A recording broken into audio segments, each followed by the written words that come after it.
City life style ఇదో స్వర్గసీమ. నిద్రపోని నగరంలో అర్ధరాత్రి దాటిన అంతులేని వినోదం, ఉల్లాసం.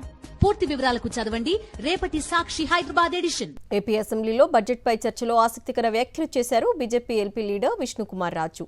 6 మద్యం బాటిళ్లు మాత్రమే ఇళ్లలో పెట్టుకునేందుకు అనుమతి ఉందని, మద్యం పాలసీలో మార్పులు చేయాలని కోరారు. గత ప్రభుత్వ హయాంలో 1 బాటిల్ ఎక్కువ ఉన్నా వైఎస్ జగన్ జైల్లో వేస్తారని భయం ఉండేదన్నారు. మద్యం 6 బాటిళ్ల కంటే ఎక్కువ ఉంటే దాచిపెట్టమని స్నేహితులకు ఇచ్చేవాళ్లమని, వారు గిఫ్ట్ ఇచ్చామనుకుని బాటిళ్లు ఖాళీ చేసేవారని చెప్పారు. ఇది చాలా పెద్ద సమస్య అని, బిజినెస్ హౌస్లకైనా ఈ కోటా పెంచాలని ఎక్సైజ్ హోంశాఖ మంత్రులను కోరారు విష్ణుకుమార్ రాజు. ఎక్సైజ్ పాలసీ ప్రకారము 6 బాటిల్స్ కనుక ఇంట్లో ఎక్కువ ఉంటే వాళ్ళని తీసుకెళ్ళి అరెస్ట్ చేసేస్తున్నారండి. అఫీషియల్గా you cannot hold more than 6 bottles in a house. తర్వాత బయట నుంచి ఎవరన్నా ఇక్కడ అబ్రాడ్ నుంచి వచ్చినప్పుడు ఏదో గిఫ్ట్ ఇద్దామని చెప్పి ఆ గిఫ్ట్లు కనుక ఇస్తే అది కనుక పుచ్చుకుని దాని తర్వాత 6 బాటిల్స్ కంటే ఎక్కువ కనుక ఇంట్లో ఉంటే ఈ జగన్ గారు ఎక్కడ వేసేస్తారో భయం.